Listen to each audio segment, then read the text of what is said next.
Assalamualaikum warahmatullahi wabarakatuh. Kami dari kelompok 2. Nama saya Novavela. Nama saya Rima. Kami ingin mempresentasikan sejarah perkembangan fikih dan usul fikih. Sejarah perkembangan fikih dan usul fikih. Usul fikih sebelum dibukukan. Usul fikih pada masa Rasulullah SAW. Usul fikih baru lahir pada abad kedua Hijriah. Pada abad ini, daerah kekuasaan umat Islam semakin luas dan banyak orang yang bukan Arab memeluk agama Islam. Karena itu banyak menimbulkan kesamaran dalam memahami nas, sehingga dirasa perlu menetapkan kaidah bahasa yang dipergunakan dalam membahas nas. Maka lahirlah ilmu usul fikih yang menjadi penuntun dalam memahami nas. B. Usul fikih masa sahabat.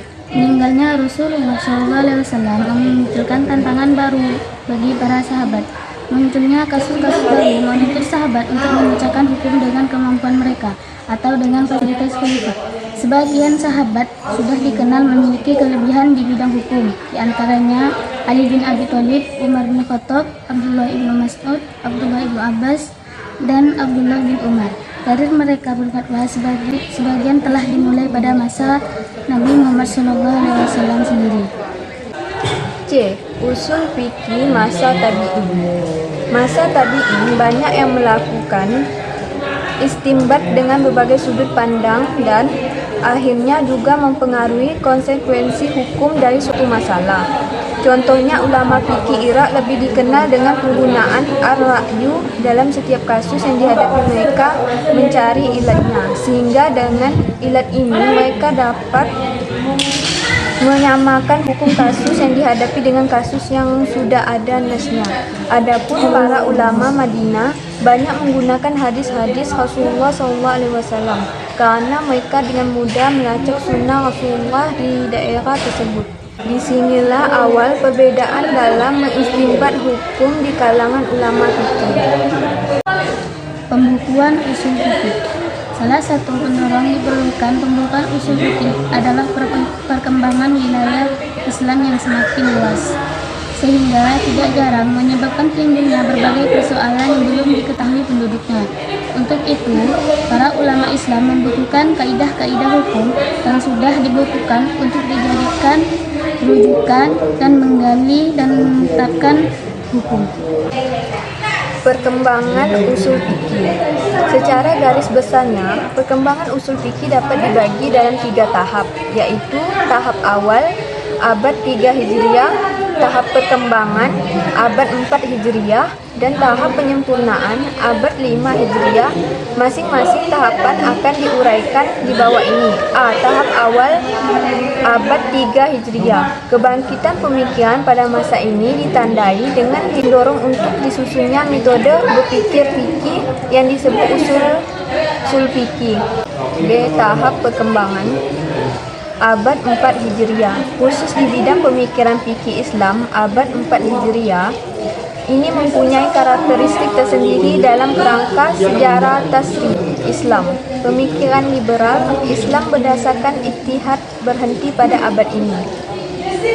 Mereka menganggap para ulama terdahulu mereka suci dari kesalahan, sehingga seorang fikih tidak mau lagi mengeluarkan pemikirannya yang khas, terkecuali dalam hal-hal kecil saja. Akibatnya, aliran-aliran fikih yang ada semakin mantap eksistensinya, apalagi disertai oleh fanatisme di kalangan penganutnya. Hal ini ditandai dengan adanya kewajiban menganut suatu mazhab tertentu dan larangan melakukan pemindahan mazhab sewaktu-waktu. C. Tahap penyempurnaan abad ke-5 sampai abad ke-6 Hijriah. Abdullah Al-Wahhab Al-Baghdadi, Abu Zaid Al-Dalusi, Abu Husain Al-Bashri, dan lain-lainnya. Mereka itulah pelopor keilmuan Islam di zaman ini. Para pengkaji ilmu keislaman di kemudian hari mengikuti metode dan jejak mereka untuk mewujudkan aktivitas ilmiah dalam bidang ilmu usul fikih yang tidak ada bandingannya dalam penulisan dan pengkajian keislaman. Itulah sebabnya pada zaman itu generasi Islam pada kemudian hari senantiasa menunjukkan minatnya pada produk-produk usul fikih dan menjadikan sebagai sumber pemikiran. Pengertian dari hakim, mahkum fih, dan mahkum alaih. 1. Hakim. Secara hakikat, hakim adalah Allah SWT semata. Tidak ada yang lain. Para utusan Allah hanya sekedar menyampaikan risalah dan hukum-hukumnya saja. Mereka semua tidak menciptakan atau menetapkan hukum. Sementara para mujtahid cuma sekedar menyingkap tabir-tabir hukum. Mereka juga bukan pencipta hukum syariat. Sekalipun secara adat mereka juga terkadang disebut hakim. 2. Mahkum fih. Yang disebut dengan mahkum fih adalah perbuatan seorang mukallaf yang berkaitan dengan taklif atau kebenaran.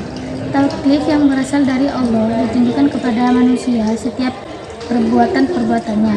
Tujuan dari taklif itu tidak lain sebagai bentuk uji coba atau ibtila dari Allah kepada hamba-hambanya supaya dapat diketahui mana hamba yang benar-benar taat dan mana hamba yang maksiat kepadanya. Dengan demikian, sebuah taklif akan selalu berkaitan erat dengan perbuatan mukallaf, dan perbuatan inilah yang disebut dengan mahkum alaih. Ketiga, mahkum alaih. Mahkum alaih adalah seorang mukallaf yang perbuatnya itu berkaitan dengan hukum dari syar'i. Perbuatan seorang mukallaf bisa dianggap sebagai sebuah perbuatan hukum yang sah apabila mukallaf tersebut memenuhi dua persyaratan, yaitu 1. Mukallaf tersebut harus mempunyai mukallaf tersebut harus mampu memahami dalil taklif. Kedua, seorang itu diharuskan ahlan lima kulifah bihi atau cakap atas perbuatan yang ditaklifkan padanya.